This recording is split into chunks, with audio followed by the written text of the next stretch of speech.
Olá, amigos do Meu Brasil, estamos aqui ao vivo, diretamente de Milão, com o Brasil, através do Rodrigo Capello. César Grafietti também mora aqui em Milão, dois especialistas da economia, gestão esportiva e tudo mais. Gostaria de saber de vocês se o áudio está chegando ok até vocês. Neste exato momento, aqui em Milão, são 21 horas, aí no Brasil, creio que seja às 16, justo... Com o fuso horário, estamos 5 horas a mais. E o protagonista é vocês. Vocês podem enviar perguntas e nós estaremos aqui disponíveis a responder. Só quero controlar aqui no celular. Enquanto isso, César, apresente-se, por favor. Tá, olá, pessoal. Boa tarde aí no Brasil, boa noite aqui. Enfim, sou César Grafietti, consultor de finanças e gestão de esporte. Trabalho aí, faço já há algum tempo relatório anual de clubes de futebol brasileiros do Itaú BBA. Trabalho para a CBF também como consultor desenvolvendo o fair play financeiro, modelo que vai iniciar agora esse ano a controlar as finanças dos clubes brasileiros. E sou colunista da Infomoney, enfim, trabalho aí tentando explicar um pouquinho os números das finanças dos clubes brasileiros de futebol, enfim, europeus, e tentando ajudar o torcedor a entender esse mundo que não é tão fácil para todo mundo. Vamos com o número 1 do Brasil, o homem que as torcidas não estão muito felizes com ele ultimamente. Não, agradar torcedor é difícil na minha profissão. Eu sou Rodrigo Capello, jornalista, cubro tudo que não é bola, então tudo que não é resultado interessa. Então, na parte econômica, principalmente, mas também administração, marketing esportivo, direito, política, enfim, tudo que está nos bastidores do futebol. E hoje eu estou mais informal aqui, como a gente está no Twitter, então eu estou de camiseta normal. Espero que vocês me aceitem, principalmente o César, que é banqueiro, né? Mas olha só, eu também estou de camiseta para todo mundo. Você está de metálica, eu sou de camiseta preta, todo mundo junto. Nós estamos todo mundo... Vamos falar... Na real, eu tô de pijama, o César tá de pijama, porque aqui já é 9 horas da noite, estamos quase começando a pegar no sono, você ainda tá na tardezinha aí. Agradeço você por ter trocado o horário do exame, por as coisas que você tinha que fazer para participar dessa live. E nada, gente, infelizmente os números de hoje não foram assim, melhorou, mas não tanto, né?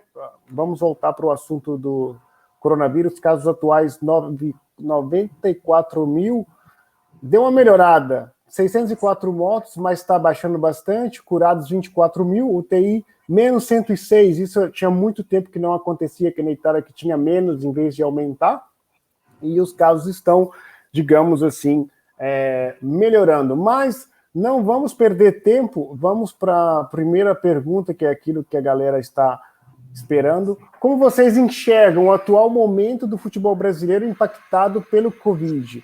Ela é a única responsável pela situação que vemos neste exato momento? Começa você, César, por favor.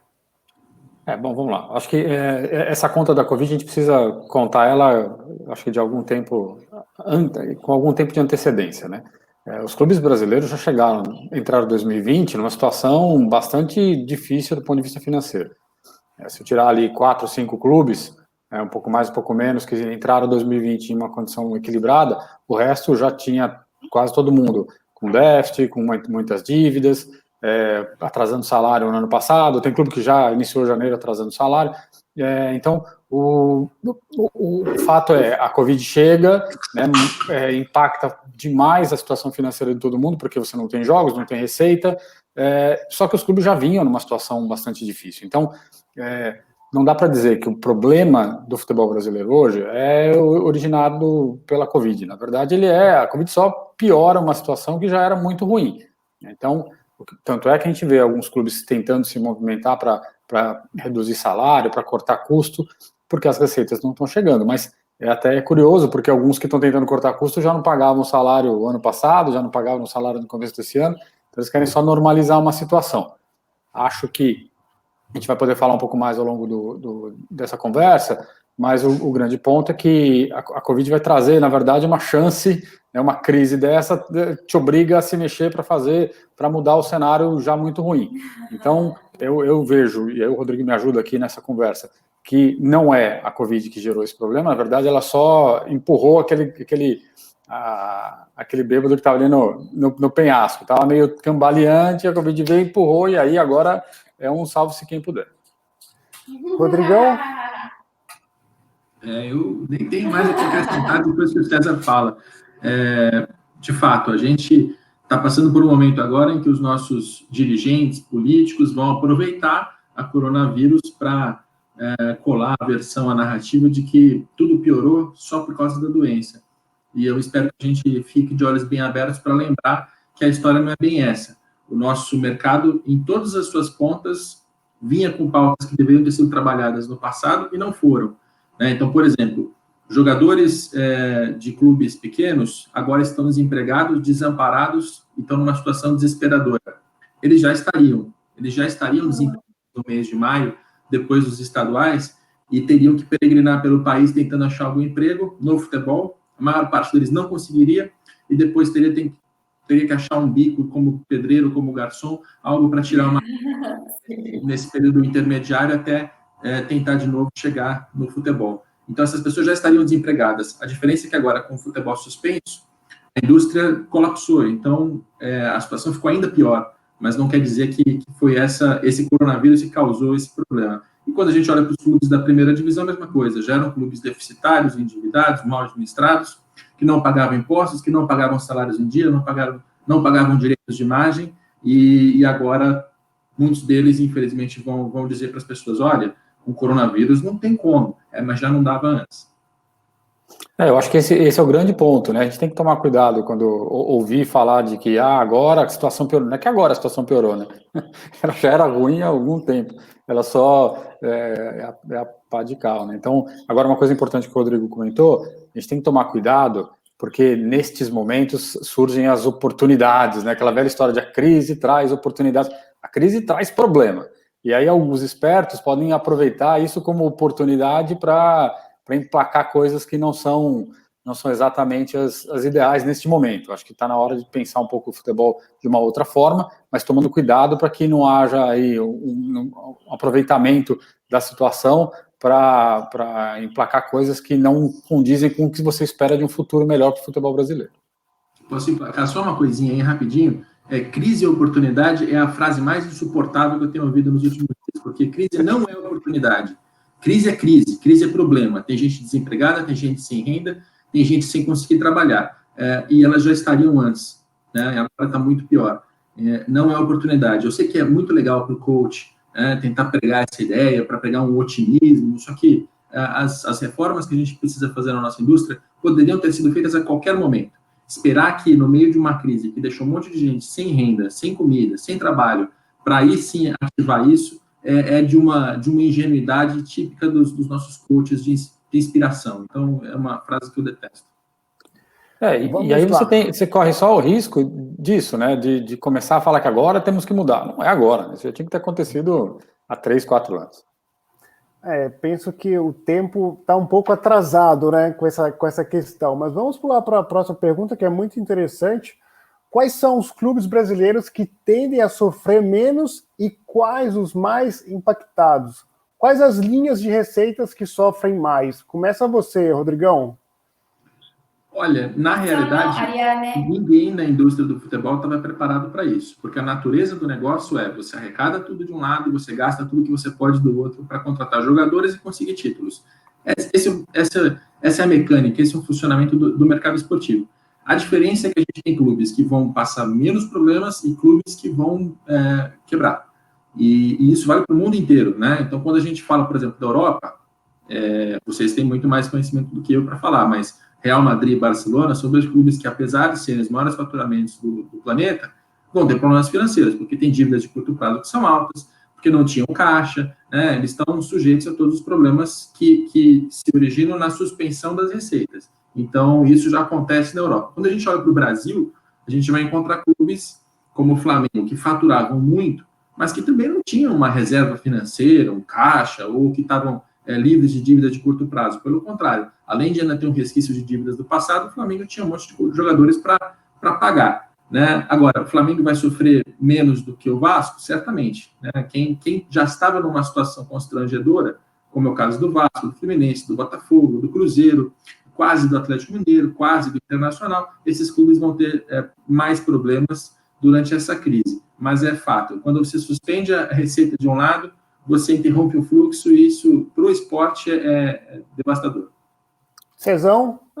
Eu acho que aí o ponto, até falando um pouquinho de Europa, quando começou a crise, os clubes começaram a falar aqui em não pagar salário, ou reduzir os salários, teve clube que já desde fevereiro aqui não consegue pagar salário, né, porque começaram alguns jogos sem torcida, né, os patrocinadores começaram a questionar um pouco a futura ausência de jogos. Então, essa dinâmica do clube, de fato, como o Rodrigo comentou, a receita paga o custo e enquanto a bicicleta não para, a coisa vai funcionando, é o natural do futebol mesmo. Mas mais que isso, né, eu quero só trazer um ponto da economia de forma geral. Quando você vê no Brasil, por exemplo, todo mundo falando, eu não vou conseguir pagar o salário do mês que vem. Isso serve para padaria, para empresa de eventos, para casa para o açougue. Quase todo mundo trabalha muito ali da mão para a boca, como a gente chama, né? Ou seja, trabalha para pagar o seu mês. Então, a estrutura econômica do Brasil, especialmente, ela é muito frágil, porque os empresários, todo mundo fala tão mal de empresário, mas a maioria é microempresário, gente que trabalha ali, sua muito para pagar e fechar suas contas, não tinha dinheiro também, não tinha sobras. Então, o futebol, dentro de uma economia já fragilizada e numa situação fragilizada enquanto indústria, dificilmente sobreviveria 2, 3, 4 meses sem receitas. Eu complementaria só, acho que tem alguns clubes que vão acabar não sofrendo mais, porque esses que o Rodrigo comentou, né, Vasco, Fluminense, Botafogo, essa turma toda, a gente já sabe que estava com muita dificuldade. Mas alguns clubes, como por exemplo o São Paulo, que fechou ano passado muito, muito difícil, mas que esperava vender atleta, tentar reequilibrar as contas, cortar custo e tudo mais, esses clubes que esperavam 2020 um pouquinho melhor, para em 2021, de fato, conseguir respirar, esses tomaram uma pancada do dia para a noite, até porque, assim, por mais que fosse meio exagerado lá os orçamentos, a expectativa de venda de atletas, de fazer receita, ainda assim havia uma possibilidade. Esses outros clubes que estavam numa situação mais difícil já sabiam que o ano era mais um ano perdido, era mais um ano para empurrar os problemas com a barriga. Agora, outros que estavam ali tentando se safar, tentando sair lá do atoleiro, esses sofrem um baque muito grande e vão ter uma grande dificuldade de recuperação em 2021. Do ponto de vista Posso acrescentar uma coisinha? Pode. Outra característica do futebol que prejudica muito agora é a dificuldade de conseguir crédito, né? Porque quando você fala de empresas tradicionais, grandes, claro, não estou falando das pequenas e médias, como o César falou, mas as grandes empresas, elas têm linhas de crédito que, mesmo num momento como esse, é um pouco mais fácil de acessar do que clube de futebol, né? Os clubes já tinham exaurido todas as suas linhas de crédito, porque todas as receitas que eles tinham de televisão já tinham sido dadas como garantia. Não tinha muito mais o que dar como garantia, porque patrocínio mal tem, e bilheteria, sócio-torcedor, não tem banco que aceite como garantia. Venda de jogador, então, nem se fala. Então, os clubes já tinham dificuldade para conseguir crédito. Numa hora como essa, em que suspende a receita, a saída não tem muito segredo, né? Você precisa de dinheiro para tentar hibernar nos próximos meses e tentar manter os seus jogadores sem ter quebra de contrato para quando voltar um pouco mais preparado para isso. Então, como os clubes de futebol também não têm crédito, aí fica meio sem ter para onde correr, né? E aí as pessoas perguntam, o que os clubes podem fazer? Eu sei lá, cara, poderiam ter feito uma coisa 5 anos atrás, agora não sei. E isso aí é um efeito colateral, inclusive é curioso esse ponto que o Rodrigo traz, porque assim, mesmo qualquer programa de salvamento que o governo coloque em prática, a gente tem que lembrar que os clubes são associações sem fins lucrativos. Então assim, eles ainda têm mais uma dificuldade, porque eles não são empresas, em garantir e buscar alternativas no mercado, justamente porque são associações, porque não tem lá um dono, não tem alguém, uma estrutura robusta para oferecer garantias adicionais, enfim, a salvação, na verdade, não existe. E aí, só fechando a pergunta rapidinho, acho que as receitas que mais sofrem, além da TV e os contratos de patrocínio que acabam sendo postergados porque não tem partida, você não tem bilheteria. Na verdade, não acho que não tem nenhuma receita que não seja impactada, porque tudo depende da partida. Futebol é quarta e domingo, então se não tem quarta, não tem domingo, não tem receita, né? Fica complicado porque não entrando. Acho que a bilheteria é uma coisa principal aí no Brasil, né, Rodrigo? Não, televisão. Televisão é a principal fonte de financiamento de todo mundo, né? Não só no Brasil. Aliás, tem gente por aqui que fala assim, não, na Europa os clubes não são dependentes da televisão. São, todos são. Só não é o Manchester United, que tem uma receita comercial que equivale a metade do faturamento. Clubes que ficaram globais e têm patrocinadores muito fortes. Mas mesmo os patrocinadores, porque para entender, assim, você não tem mais partida, não tem mais transmissão, primeiro, a emissora não tem por que te pagar por uma coisa que ela não está recebendo de volta, né? Ela não é uma ONG, ela está fazendo um negócio. Quando não tem transmissão, você não expõe mais a marca do patrocinador. Então, o patrocinador também tem um argumento ali para dizer, peraí, eu estou passando por dificuldade financeira, como é que eu vou te pagar se você não está me entregando aquilo que eu comprei, que é a exposição, né? Enfim, dá para tentar compensar de outras maneiras, nas redes sociais, com outras ativações, óbvio que dá, mas a principal entrega é a exposição. E bilheteria, então, acabou, né? Não tem partida, não tem receita. Então, todas as fontes de receita são diretamente afetadas. E o que a gente vai descobrir aqui no Brasil vai ser qual vai ser o impacto da receita de atletas, porque esse recomeço da indústria do mundo, né? Mas principalmente da indústria do futebol, não vai ser fácil, vai demorar, e a gente não sabe qual vai ser a demanda de clubes europeus e asiáticos por jogadores vindos de fora. Qual vai ser a segurança para contratar um jogador vindo de fora? Então, talvez essa fonte de receita não consiga recomeçar mesmo depois de a gente voltar a uma certa normalidade. Eu estive em Roma hoje, fiz uma loucura, foi praticamente 1.200 quilômetros em 11 horas. Fui lá, gravei um negócio, para gravar um negócio de 10 minutos na FIGT, e conversando com os amigos da FIGT, na Federação Italiana, eles deixaram bem claro que, querendo ou não, o futebol italiano tem que voltar. Não importa o público, mas tem que voltar pelos direitos televisivos. Então é aquilo que você acabou de falar. É uma confirmação, mas vamos pular para a próxima pergunta, que tem bastante pergunta aqui. Como vocês comparam e o que vem no Brasil com os impactos na Europa? Você primeiro, César.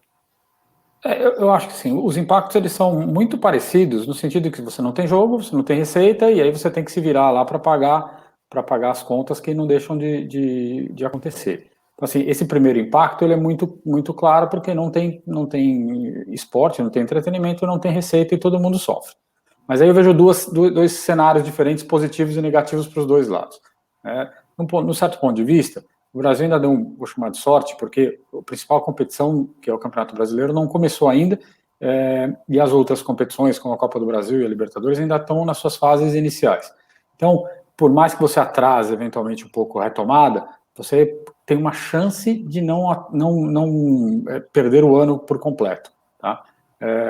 Na Europa, está todo mundo já no final das competições. Então, assim, há um risco de você perder as competições completamente, né? Porque se isso se estende demais e volta só em setembro, outubro, por exemplo, como é que faz? Aí não tem competição, você vai atrapalhar todo o calendário do ano que vem. No Brasil, você ainda consegue ajustar um pouco para cá, um pouco para lá. Em contrapartida, acho que até por conta do fair play financeiro, muitos clubes aqui também tinham uma condição um pouco mais equilibrada e tem um pouquinho mais de fôlego para se sustentar do que os brasileiros. Então, aqui uma parte certamente sofre muito como os clubes brasileiros, mas tem uma parte que ainda consegue se virar, até porque tem estruturas de receitas diversas, tinham lá tinha estruturas de caixa que os ajudavam. Então, se por um lado o Brasil ainda deu sorte e consegue, talvez reencaixando ali o calendário, não perder a sua principal competição, por outro, os clubes brasileiros certamente têm uma dificuldade muito maior em lidar com a dificuldade financeira nesse momento. Rodrigão?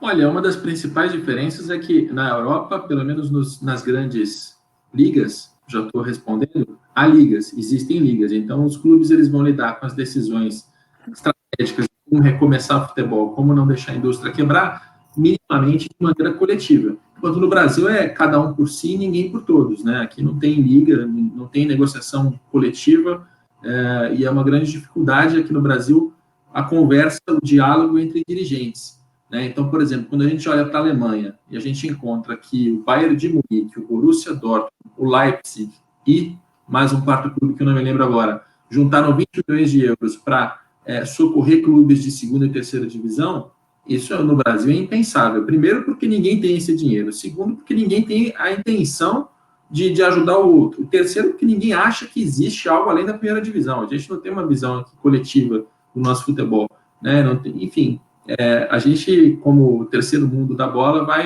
vai sofrer mais do que os países europeus, acho também por essa falta de união e de coletividade do nosso mercado.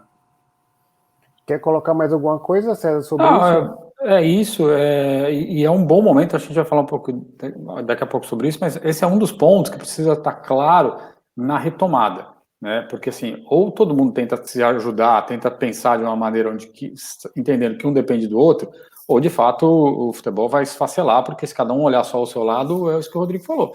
Se ninguém se ajudar, a coisa não retoma. Vamos pular para a próxima pergunta. Quais as ações que poderiam ser tomadas agora para minimizar os problemas dos clubes brasileiros? Vai você primeiro, César. Agora, essa é a pergunta, é a pergunta que vai fazer a gente ficar enrolando aqui e não achar uma resposta. Mas eu acho que assim, o principal ponto, voltando um pouco no que eu disse agora, é tentar criar um ambiente de negociação. A ruptura total, como acontece agora, ela é ruim para todo mundo, seja para os clubes, seja para os atletas, seja para a TV, seja para os patrocinadores, enfim, todo mundo sofre. Então, assim, não adianta também cada um desses stakeholders, desses participantes da indústria, olhar só o seu lado e falar, bom, o meu é esse, eu vou cortar salário. O atleta olha e fala, tá bom, eu já não recebo nada, então eu quero continuar com o meu salário integral, mesmo sem receber. A TV fala, tá bom, eu acabo, não passo, não pago nada, mas a hora que voltar, que futebol eu tenho? Assim como os patrocinadores. Então, é óbvio que todo mundo sofre, é óbvio que todo mundo tem um pouco vai ter dificuldades para lidar com essa situação, quanto mais longa ela for, mas me parece que a única alternativa, ainda que seja difícil você conseguir colocar na mesa, a gente até conversou sobre isso hoje à tarde, o André Sanches, o Petralha, o Valim, o Leco, se botar todo mundo para resolver e se juntar e tomar uma decisão unânime, que veja a indústria como um todo, é quase impossível, estou tentando ser otimista. Mas é a única alternativa, porque assim, se continuar cada um negociando isoladamente, cada um olhando só ao seu lado, certamente esse problema vai ser postergado e a gente vai ter grandes dificuldades na retomada. Rodrigão? Olha, o principal aí é não deixar que o futebol quebre em vez de hibernar. O futebol tem que hibernar. Então, o que isso significa? Os custos têm que ser temporariamente reduzidos, as receitas não existem, então precisa haver uma maneira de pagar esses custos durante esse período, para evitar, por exemplo, que haja uma debandada de jogadores que rescindam um monte de contratos, porque se isso acontecer, na hora que recomeçar, vai ser mais difícil para esse clube, para esse atleta, para esse mercado como um todo, né? Então, acho que o caminho está por linhas de crédito. E eu acabei de dizer que os clubes não têm crédito. O que é que poderia ser feito? Aí é a hora que eu acho que a CBF pode mostrar um pouco da sua importância na organização do mercado. Ela já anunciou um pacote de 19 milhões de reais para socorrer por 2 meses clubes de terceira e de quarta divisão, além das 2 primeiras divisões de futebol feminino.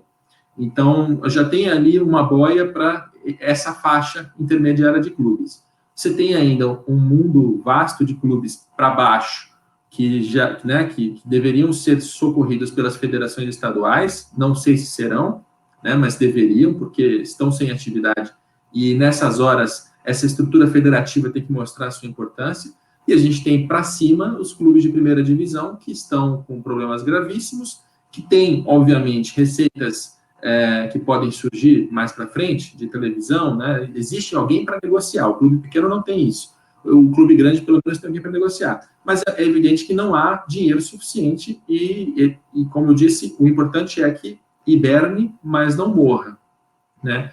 Então, o que eu faria se eu fosse CBF, ou o que eu pediria se eu fosse clube, seria, olha, será que a CBF não consegue abrir uma linha de crédito para clubes de primeira divisão, dando o caixa dela como garantia, mas também colocando contrapartida? Por exemplo, se você tem que pagar esse empréstimo com uma taxa de juros a mais baixa possível nos próximos 3 anos. O clube não pagou, exclui da competição. Diretamente, automaticamente. Deixa isso já cravado. Não vai honrar, você vai dar uma pedalada na CBF, você não joga o Campeonato Brasileiro, que aí talvez levem a sério. Né? Então, se existir algum tipo de saída nessa linha, de a CBF aproveitar que ela tem crédito, e isso é mérito da CBF, isso é bom trabalho da CBF, as pessoas reclamam muito da CBF, mas em 89 era uma confederação falida, e hoje é uma confederação que tem caixa, não é 1 bilhão, como as pessoas falam equivocadamente, o último balanço mostrou ali uns 500 milhões, mas isso existe, e é crédito, e é mérito da CBF. Acho que esse é um dinheiro e esse é um crédito que hoje poderia ser usado para tentar minimizar esses problemas. São estruturas interessantes, você vai ter que trabalhar estruturas assim, por isso que eu falei, é importante que todo mundo trabalhe em conjunto. A CBF pode ajudar de um lado com crédito, com garantia, a TV pode ajudar com o outro, adiantando dinheiro de mais prazo, sem atrapalhar demais o futuro dos clubes, né? Os atletas podem reduzir o salário, os clubes se comprometerem com uma série de regras que hoje não se comprometem, é isso, é todo mundo tentar aí se juntar, e essas são ideias, como essa do Rodrigo, é bastante boa para tentar hibernar, que a gente passe 3, 4 meses um pouco quietos, para que quando voltar, pelo menos a gente não tenha um colapso maior do que se imagina. Aqui na Série C acontece muito isso, Rodrigo, que se você não tem a fiducione, não sei como é que chama em português, César, você pode me ajudar, aquela carta garantia. De crédito, a garantia, não se inscreve. Pode ser o clube com maior história, pode ser o clube com Fódia, pode ser... Aconteceu que tiveram que voltar para a Série D porque não tiveram essa carta, essa famosa carta para se inscrever que dava garantias de pagamento. Então, isso é uma coisa importante que o futebol brasileiro deveria pegar em conta. Essa carta de... Vocês estão no primeiro mundo, a gente não tem isso aqui, não. Aqui o Botafogo começa o ano contratando jogador de renome internacional, mas não tem a menor noção como vai pagar salário. O Vasco conseguiu pagar o 13º dos jogadores agora em abril, o 13º, aquele do ano passado, antes do coronavírus. Então, a gente aqui é vergonhoso. E o nosso fair play financeiro, em que pese o fato de que o César está aqui diretamente envolvido com isso, mas já deveria ter começado, e as regras já deveriam ter sido colocadas na mesa há mais tempo para que os clubes pudessem ser cobrados. Não estou dando nenhum tipo de indireta ao César, até porque não é fazer isso, e não estou perguntando nada, estou só deixando uma crítica que a gente já deveria ter implementado esse fair play financeiro há muito tempo, né? E quanto mais tempo a gente enrolar para mostrar quais são as regras e para começar a cobrar, mais distante a gente vai ficar desse mundo em que a Itália, que com todo respeito nem é o país europeu mais organizado no futebol, né, já tem esse tipo de garantia e a gente não. Vale lembrar, só complementando, que os clubes aqui têm donos, né, não são associações, têm donos. Então, o dono coloca essa garantia dele, né, pessoa física, pessoa jurídica, de que vai pagar os salários, e se não pagar, de fato, ele é executado na garantia, o clube ainda cai. Então, é isso. Mas são dois passos, né, alguns, na verdade. Você tem um clube com dono, que tem dinheiro, tem que colocar o dinheiro dele, ou o clube pode falir, pode cair, e você tem o controle financeiro, que a Federação Italiana também, além da UEFA, fazem o fair play financeiro, garantem o acompanhamento e o monitoramento. Então, você tem toda uma estrutura na indústria que garante, que faz com que, pelo menos, o futebol inicie o ano saudável. Ao longo do ano, um outro clube pode ter problema, mas ele inicia sempre de uma forma organizada. Quanto tempo ainda vai demorar para chegar esse fair play financeiro aí no Brasil? Mais ou menos. Deixa eu falar um pouquinho aqui. Era para ter começado, assim, a apresentação era ontem. Era para ter sido ontem para os clubes, enfim, para a imprensa e tudo mais. Óbvio que não teve apresentação, não teve nada, mas o processo está pronto, as regras estão prontas, os clubes já foram informados, estão sendo informados de outros andamentos, né? Tem um sistema para imputar os dados e tudo mais, enfim, tem toda uma série de coisas acontecendo. Este ano a gente começa a calcular, muito provavelmente um primeiro exercício, né? Certamente um primeiro exercício.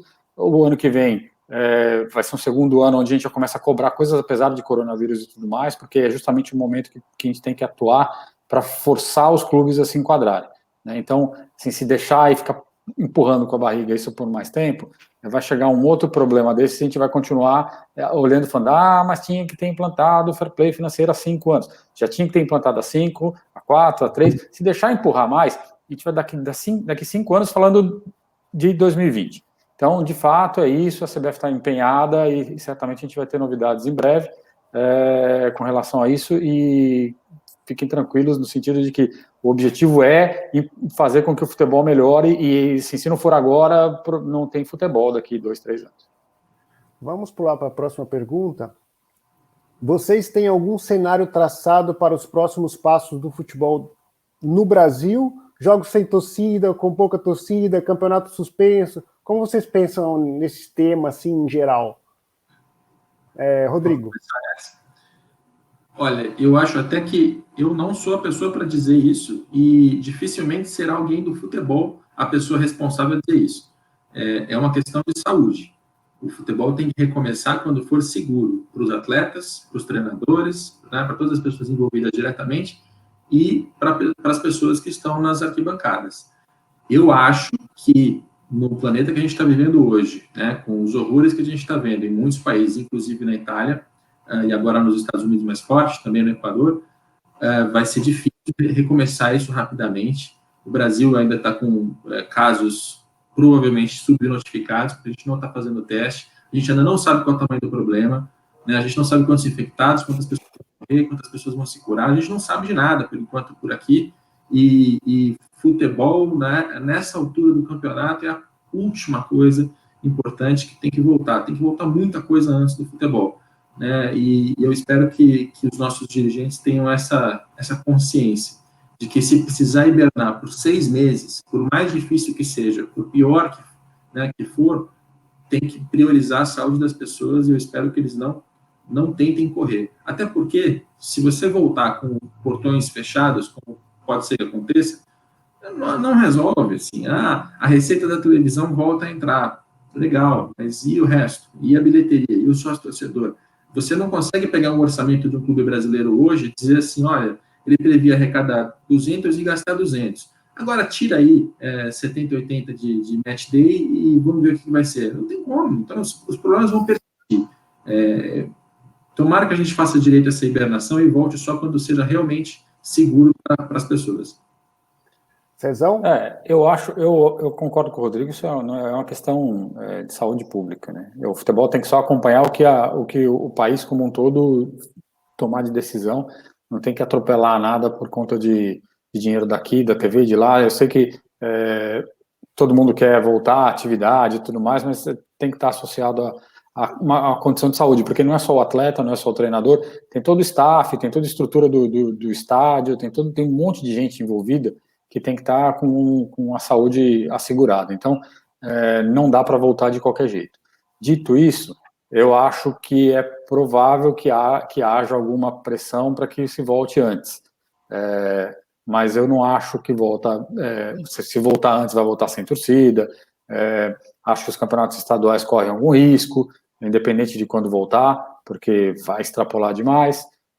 Mas eu também não vejo, assim, olhando um pouco do que está acontecendo aqui na Europa, e transportando para o Brasil, se as coisas andarem mais ou menos parecido como andaram aqui, não vejo nada voltando antes de junho, julho, não, né? Então, é muito provável que junho, julho mais especificamente, seja uma data que, se tudo andar no Brasil, do jeito que o Rodrigo falou, de subnotificação e tudo mais, como as coisas evoluíram aqui, é possível imaginar que em julho, agosto, talvez, junho, julho, enfim, volte alguma coisa, mas é prematuro dizer qualquer coisa, porque, enfim, a gente não sabe o desenvolvimento da doença no Brasil nos próximos semanas. E lembrando o caso italiano, né? O Valência jogou contra o Atalanta, o prefeito da cidade depois reconheceu que foi um erro, porque aquilo virou uma bomba biológica, acho que foi esse o termo que ele usou. E assim, o time do Valência voltou com 25 jogadores infectados. Felizmente, parece que todos eles hoje estão curados. Mas qual é o impacto que isso traz, né? Quantas pessoas encontraram com esses 25 jogadores? Será que não colocou nenhum familiar em risco? Então, isso aconteceu muito porque no coronavírus foi subestimada, a doença foi subestimada. Durante o coronavírus, pelo menos aqui no Brasil, as pessoas continuam subestimando a doença, né? Eu espero que a gente aprenda logo e, quando recomeçar, coloque na frente o que é mais importante, que é a vida das pessoas.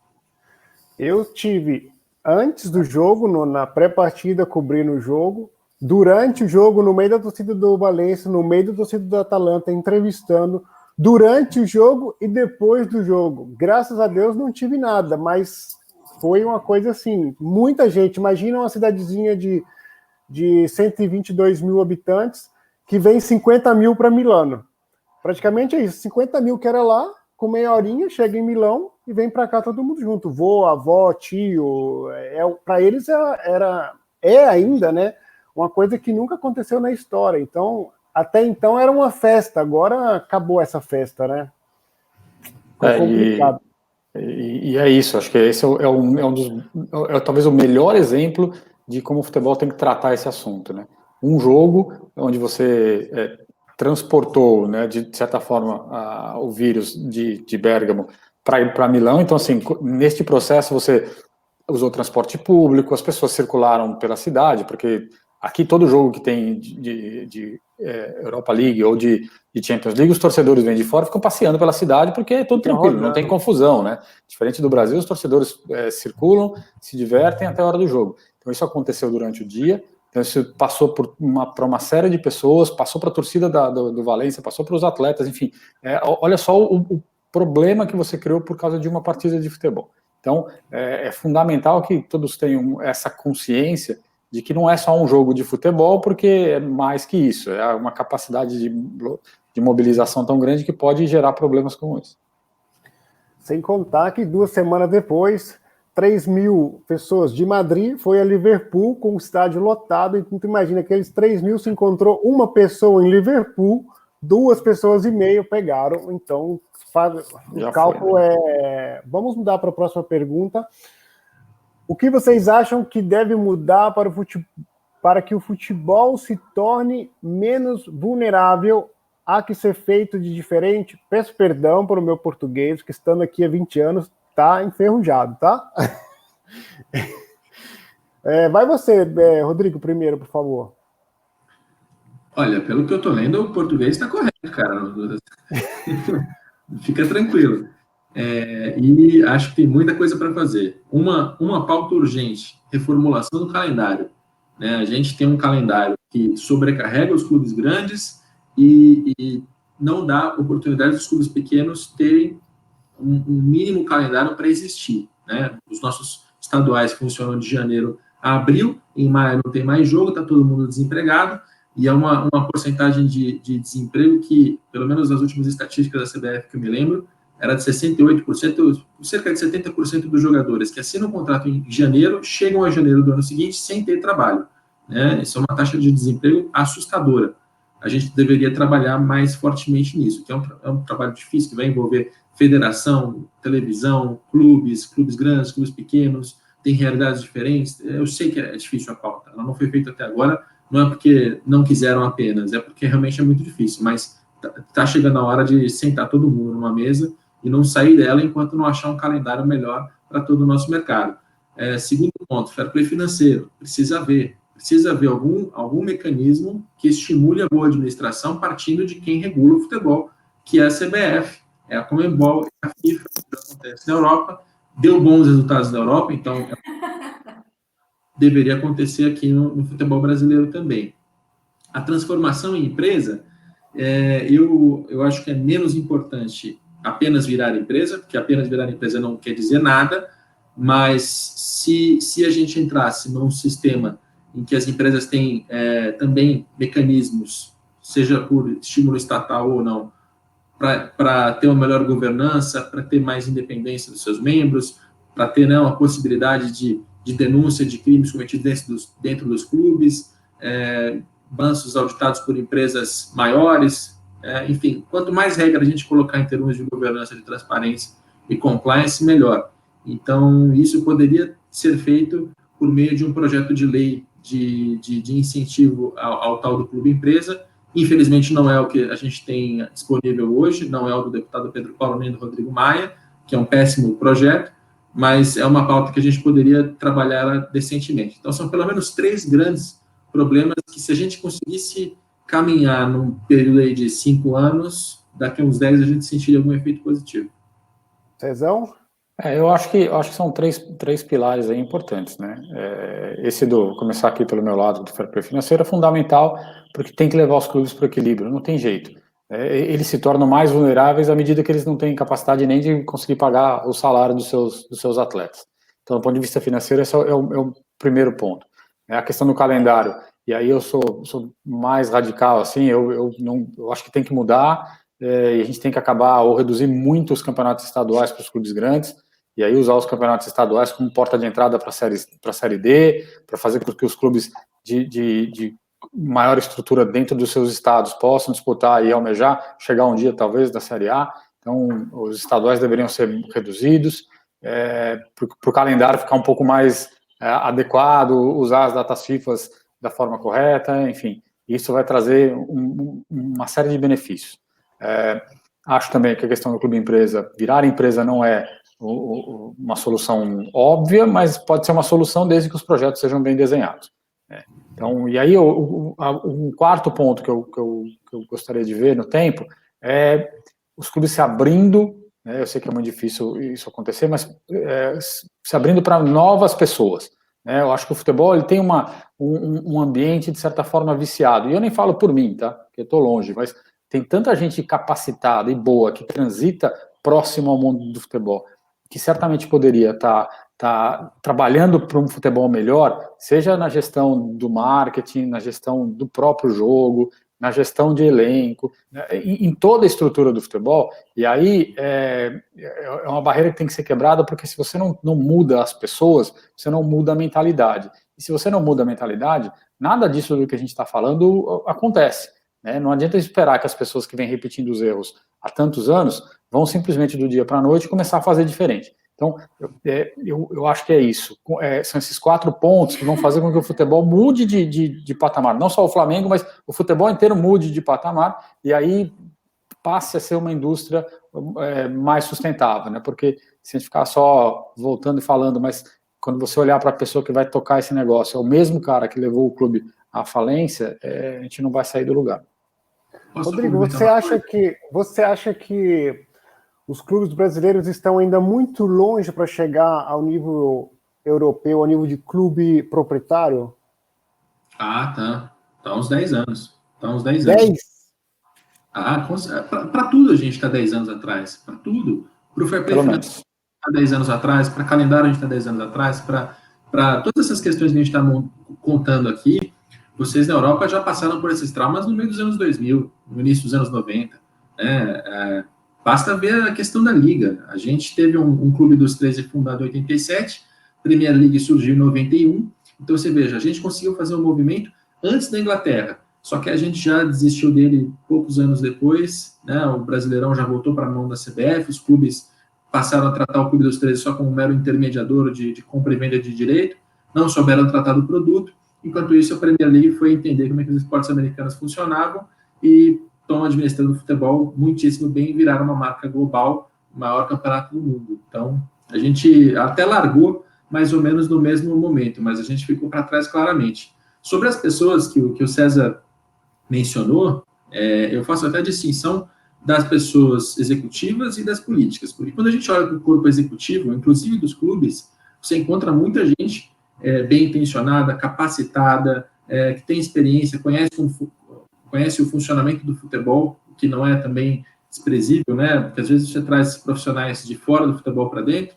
e eles é um ambiente tão mais diferente de tratar que eles se assustam e muitos não sobrevivem, né? Então, conhecer o mercado do futebol também é importante. O que eu quero dizer com isso? É conhecer a mecânica de como funciona compra e venda de jogador, além dos registros, dos empresários, como é que é o relacionamento com o empresário, como é que é a fonte de financiamento, qual a diferença de administrar no fluxo de caixa, no seu dia a dia, um clube e uma empresa tradicional. Então, tem um monte de diferenças e a gente tem pessoas na área executiva que são capacitadas e são boas.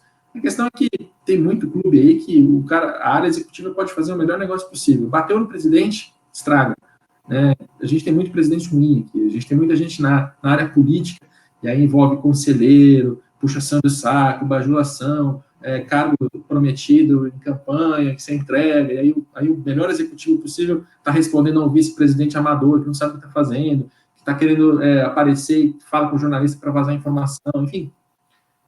Fazer essa distinção eu acho importante. Se a gente conseguisse, de alguma maneira, reduzir a importância desses políticos e aumentar a importância dos técnicos, a gente já caminharia nesse sentido que o César mencionou. E é exatamente isso, né? Quando eu falo mudar as pessoas, é mudar o topo, né? Porque a gente conhece mesmo um monte de gente que trabalha em clubes. Eu conheço muita gente da parte financeira, que são ótimos profissionais, né? São pessoas capacitadas que saíram do mundo corporativo e foram parar no futebol justamente para tentar levar um pouco da capacidade do conhecimento. Agora, é isso, eles acabam respondendo para um vice-presidente de finanças que não entende nada e passa 2 horas por dia no clube, quando vai. Um presidente que está preocupado na próxima eleição. Então, esta visão do topo é que precisa mudar para garantir que embaixo as pessoas tenham um espaço e capacidade de executar ali uma série de grandes ideias que a gente vem acontecendo. Assim, viu? O Flamengo, por exemplo, tem tido boas ações na área de marketing ali, com um canal no YouTube para criança e tudo mais. Ou seja, ideias, elas acontecem e estão o tempo todo sendo propostas. Agora precisa ter alguém em cima que entenda do que está sendo feito e possa colocar isso em prática. Eu peguei o comentário do Rodrigo ontem, não sei se foi ontem ou se foi hoje, que ele colocou isso aqui: talvez o futebol brasileiro não tenha se dado conta, ou só não queira admitir. Não há mais calendário para concluir todas as competições. A questão agora é quem perderá a briga. Rodrigo, alguém te respondeu essa pergunta? Então, eu fiz essa pergunta ontem no Bem Amigos, que eu participei lá no Sport TV, eu fiz essa pergunta ao Walter Feldman.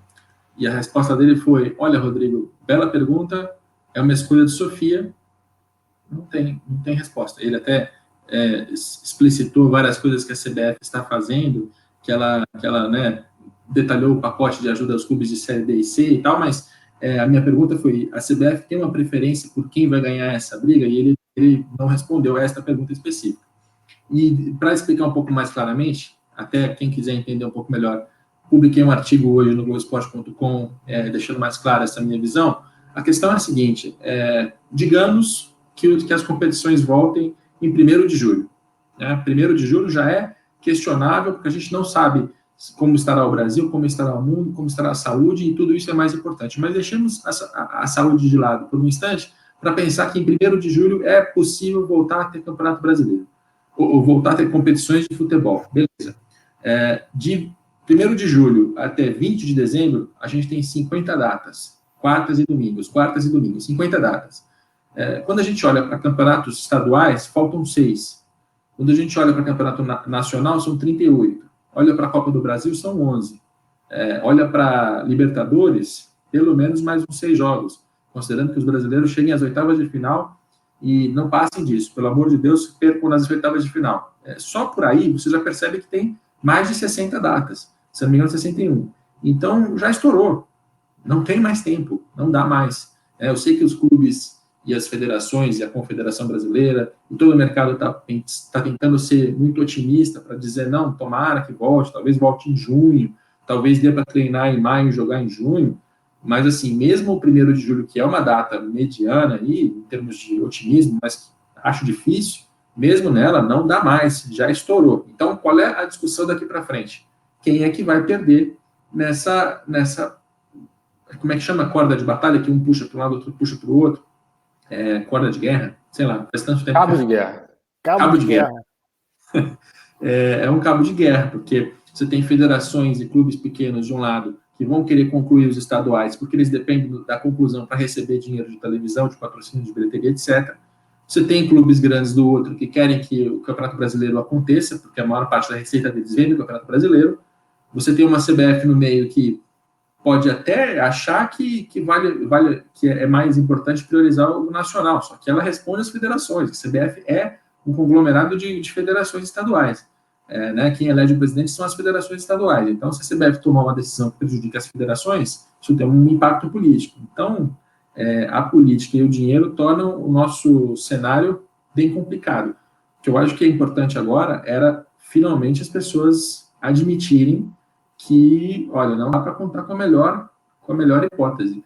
É melhor assumir que vai ser pior e planejar um recomeço, talvez em agosto, cancelando alguma competição, achando uma maneira de socorrer os clubes, para tentar reduzir um pouco o nível de incerteza, né? Porque a incerteza também é muito ruim.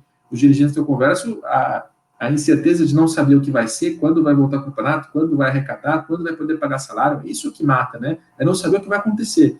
Então, talvez assumir logo o pior e tentar encontrar uma solução logo para essa briga, para ver quem vai perder e minimizar, ou pelo menos distribuir as perdas, né? As perdas para que a televisão vai ter uma alteração, mas não suspende o pagamento, para que o clube grande tenha uma alteração, mas também continue, o clube pequeno receba, enfim, a gente tem que achar uma solução, mas hoje não tem. Quero saber de você, que você tinha que sair, quantos minutos você tem ainda, que chegou um pouco de perguntas aqui do pessoal de casa. Cara, eu ia tomar vacina às 4, eu remarquei para 7, sendo cauteloso, porque eu sabia que ia ter assunto aqui. Então vamos lá. Vamos nessa. O Ricardo está perguntando: os clubes do Brasil são irresponsáveis porque não há punição. A crise pode complicar esses clubes?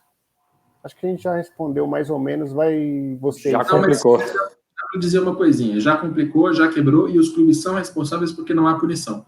Por exemplo, o Cruzeiro está cheio de dívidas na FIFA. Não só Cruzeiro, Atlético Mineiro, acho que o Sport, tem vários clubes que estão na FIFA com dívidas. Algum deles já perdeu pontuação? Alguém já foi rebaixado por isso?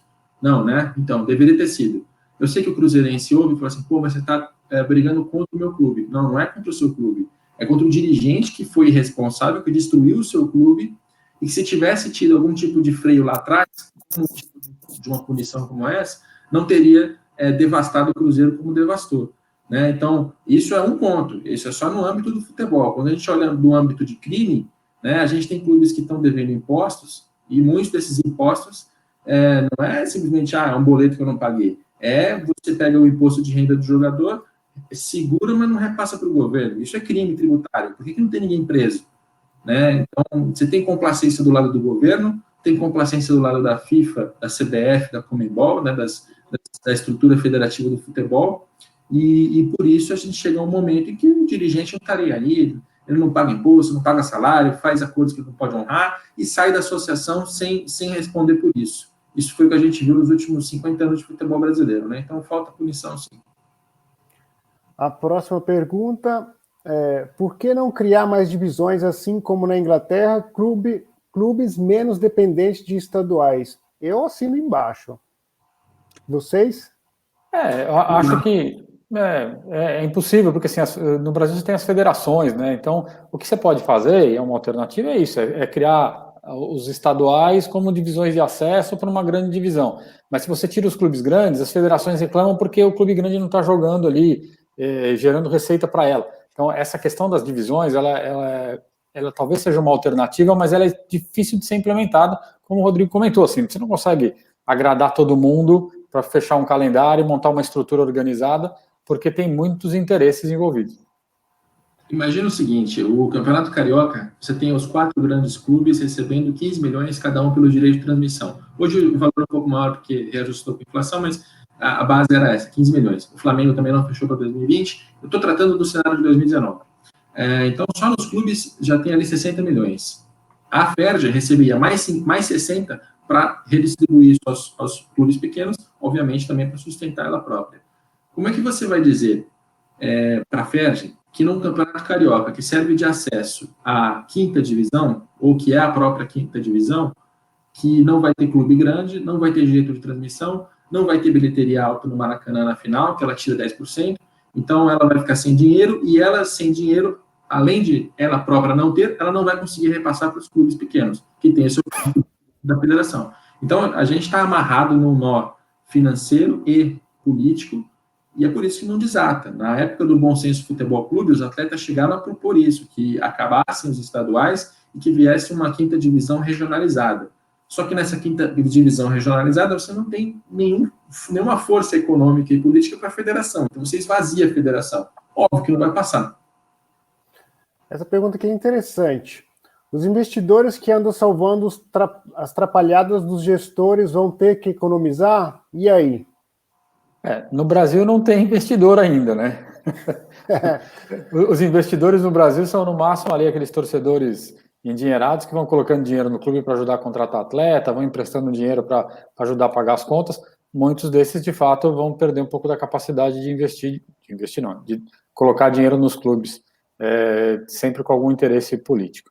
Então, acho que é menos uma fonte de renda, e talvez isso, inclusive, possa prejudicar o processo de clube-empresa quando essa discussão retomar, né? Muito clube na Europa vai ficar mais barato, porque vai ter muita gente querendo vender suas participações por conta do menor dinheiro, e aí é muito mais interessante você comprar um clube pequeno na Espanha, na Itália, na França, do que comprar um clube médio grande no Brasil, dado todos os benefícios que você tem de gerar receita no longo prazo. Então, acho que pode impactar um pouco esse desenvolvimento no Brasil quando as coisas retomarem. Vocês são... vai. Só para responder a pergunta do Ricardo, os nossos clubes já são historicamente financiados por mecenas, né? Os nossos investidores são bem, entre aspas, como ele próprio usou. Porque se você olha, desde os anos 60, 70, 80, você sempre tinha algum dirigente ou algum empresário que estava próximo que usava o clube para ganhar popularidade ou alguma outra coisa, né? Um retorno emocional que seja, mas o investidor que a gente tem é o mecenas. Problema, o futebol brasileiro ficou muito mais caro do que era nos anos 90. Né? Até os anos 90, você com 1 milhão fazia absurdos. Hoje em dia, com 1 milhão, você não paga 1/5 da folha. Então, a quantidade de dinheiro necessária para esse mecenas é cada vez maior. É um negócio que é incerto, ele sabe disso, e quem tem hoje 100 milhões de reais para investir, ou para gastar uma parte disso, para perder uma parte disso em futebol, sabe que é um mercado inseguro, que é um mercado que ele vai apanhar do político daqui a 2 anos da eleição. Então, cada vez menos a gente vai ter esse investidor. Ainda vai ter? Claro que vai. Né? No Atlético Mineiro vai ter ainda lá o dono da MRV, o Rubens Menin. No Palmeiras, de repente, aparece a Leila Pereira como presidente, ou volta o Paulo Nobre, não sei. Sempre vai ter essa figura aqui ainda, mas está cada vez mais difícil achar essa figura, e isso também é uma das explicações para a gente ver um Botafogo mais enfraquecido, um Santa Cruz, um Náutico, enfim. Não é todo clube que tem a sua Crefisa. Essa frase é copyright. Que todos deveriam buscar a sua Crefisa no sentido justo, de ter um patrocinador, de ter alguém que bancasse a estrutura do clube de uma forma organizada, no sentido de poder expor a sua marca de uma maneira organizada. Não no sentido pejorativo, mas no sentido de alguma boa relação entre patrocínio e clube, torcedor, enfim.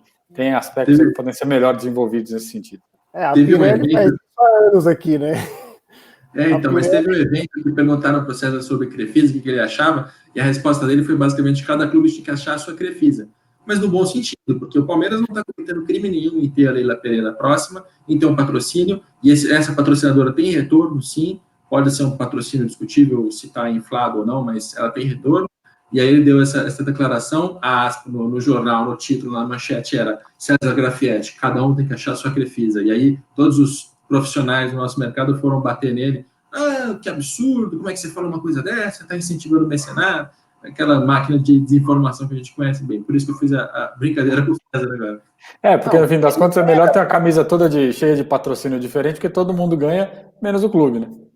Não, quem dera realmente se tivesse uma Crefisa para cada time da Série A da brasileira, o campeonato seria ótimo, né?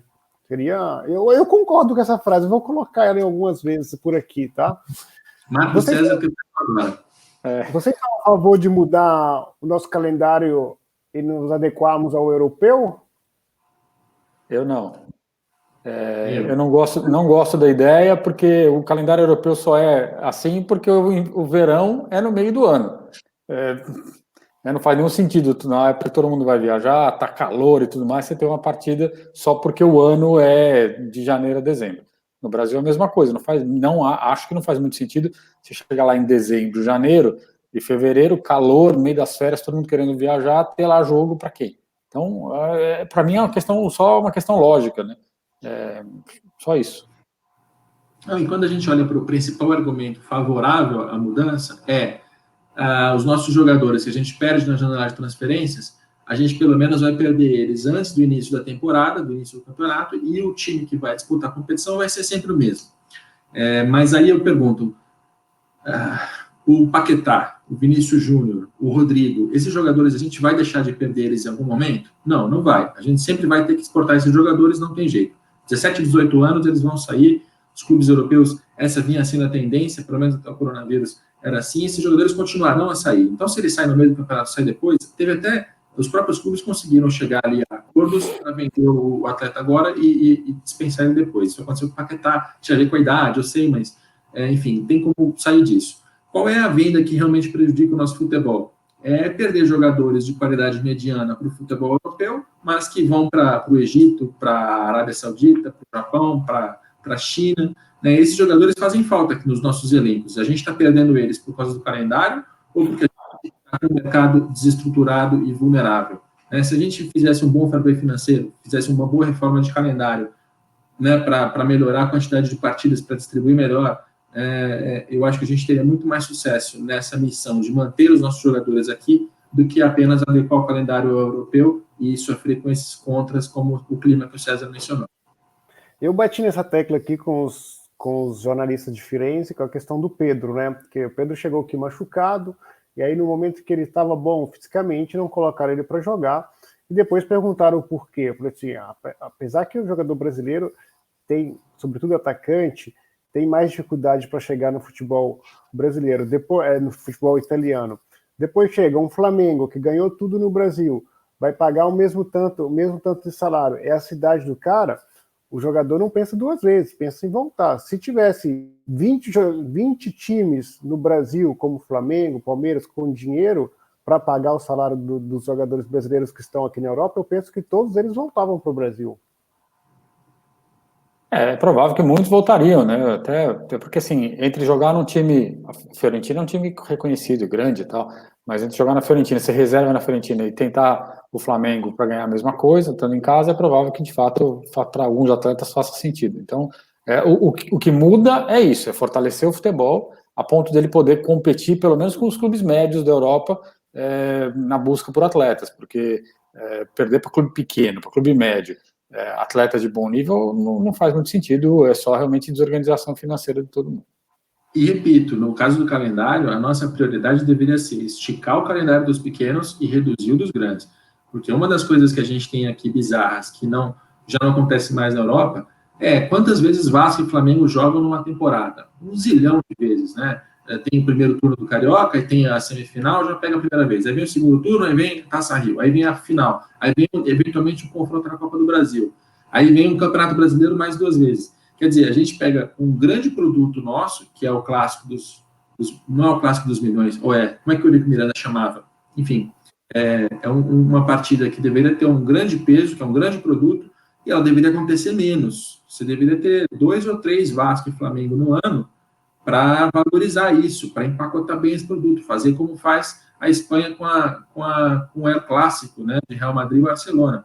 É óbvio que a gente não tem aqui o Messi de um lado e não tem do outro o Real Madrid, né, mas a gente tem clubes muito populares que poderiam ser bem empacotados, e uma das maneiras de melhorar isso é reduzir a oferta de clássicos para trabalhar pela demanda. Essa pergunta aqui é interessante. O Flamengo será o mais afetado? Salários astronômicos? Acho que não, né? Não sei. Você sabe melhor do que eu. Eu acho que ele vai ser bastante afetado porque tem custos altos, mas ele entra nesse processo com duas salvaguardas, né? Ele tinha caixa que ele vendeu o Reiner, não sei como é que pronuncia direito. Reinier. E ainda tinha crédito, né? Porque o Flamengo, diferente dos outros clubes, ele tem uma situação saudável, eu sei que ele tinha crédito ali, tinha dinheiro para tomar emprestado. Então, acho que ele tem uma capacidade de passar a crise sem tantas dificuldades, mas também não é que aguenta 6 meses, né? Ele vai aguentar 2, 3, 4 meses, e depois a conta chega. Essa é uma pergunta que eu queria te fazer, Rodrigo.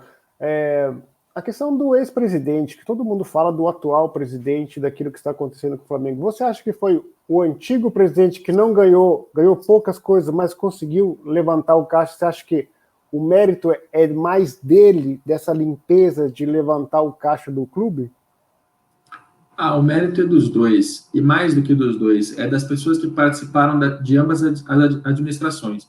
Porque o Flamengo, desde 2013, não tem um dirigente que você conversa e que o cara é um maluco.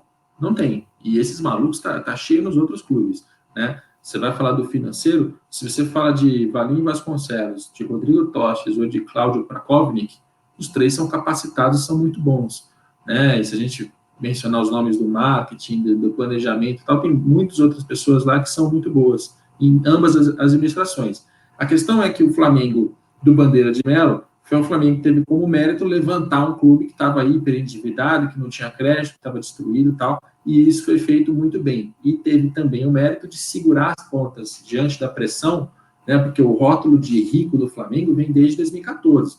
E isso não fez com que o Flamengo saísse gastando, contratando jogador, pagando salário acima do que poderia. O Flamengo foi austero durante bastante tempo. E aí chegou um momento que ele poderia gastar.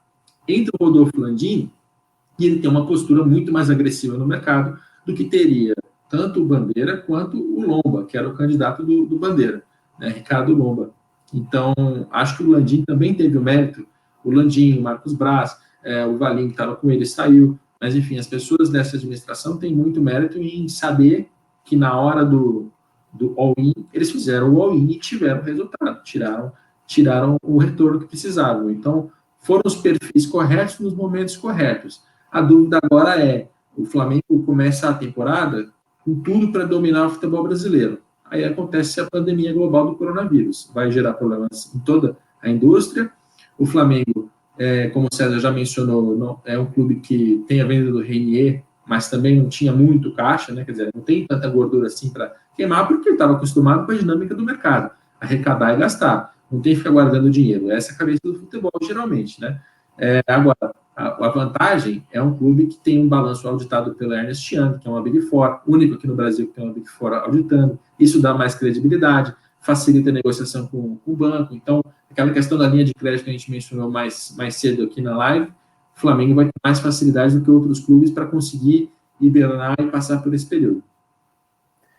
Beleza, gente. Eu não quero roubar mais tempo de vocês, porque ultrapassamos 1 hora. Eu tinha falado que ia ser 30 minutos, mas o papo foi muito bom. Quero agradecer o Rodrigo, quero agradecer o César. O César, espero de ver ele o mais rápido possível, porque a situação aqui em Milão, a gente está perto, mas não se pode se ver nem para um café ultimamente. Esperamos que...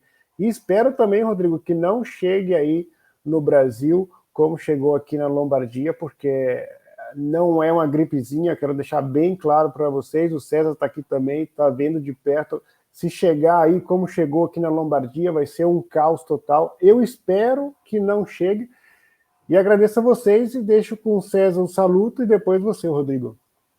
Legal, obrigado, Anderson, obrigado aí, Rodrigo, pela paciência, pela conversa, obrigado a todos que tiveram aí a paciência de nos ouvir, e a gente está à disposição para falar sobre futebol e finanças o tempo inteiro aqui, aproveitar para ajudar todo mundo a entender um pouquinho dessas coisas de maluco, que nem todo mundo conhece, mas que afeta o dia a dia de todos os clubes. Um abraço a todos. Obrigado pelo convite, Andercinho. César, sempre bom aprender com o César, e espero poder vê-los também, né? Nada Bem-vindo aqui. Já apertado. Vem. Tivesse... Aqui, ó, podemos mostrar aqui, ó, a Duomo nesse exato momento está assim. É uma coisa... Tem só no lado esquerdo o carro da polícia controlando se alguém aparece ali para dar a multa. Essa é a Duomo nesse exato momento. Vou esconder vocês aqui 1 minuto. Essa é a Duomo nesse exato momento, ao vivo, às 22h09. Em teoria, neste horário, não digo que deveria estar lotada, mas tem um bar ali em cima, no lado esquerdo, que o César conhece muito bem, que faz uns aperitivos muito, muito bom, que se você vier por aqui, Rodrigo, a gente vai ter o prazer de te levar ali para você. A gente vai fazer uma foto histórica ali nesse ângulo à esquerda ali. É um lugar importante na noite de Milão. Eu não sou muito viajado, não, mas eu já estive aí, eu sei como isso aí é lotado. Inclusive, foi na porta da Duomo uma vez que eu estava com a minha namorada, minha irmã, a gente pegou o ticket para entrar na catedral e ver o interior, e aí tinha uma chinesinha que ficava colando em mim, assim, e um negócio meio esquisito, a gente andava, ela colava junto, o que está acontecendo? Ela estava pegando o guarda-chuva ali, que tinha uma chuvinha, curioso. Mas é muito mais lotado, e a gente, quando começou a live, né, já às 9 horas de vocês aí, já estava vazio, então Esse é o cenário de como está lá e como poderia estar aqui, deveria estar aqui, mas infelizmente a gente tem muito brasileiro aí que não está levando a sério. Vamos torcer para que Deus o salve, né? Eu estive hoje em Roma também, te confesso que em Roma também está assim, completamente vazia. Claro, vai ter sempre aqueles que vão tentar escapar, sobretudo as pessoas de idade, que é o grande problema. Já chegamos a 165 mil multas de pessoas, a grande maioria velhinhos, que vão andar à toa sem poder. Então, espero realmente que não aconteça nada no Brasil. Amigos, muito obrigado. Boa noite para todo mundo. E todo mundo que acompanhou a live aí, dá um like, deixa um comentário e depois a gente vai compartilhar ela, beleza? Aquele abraço.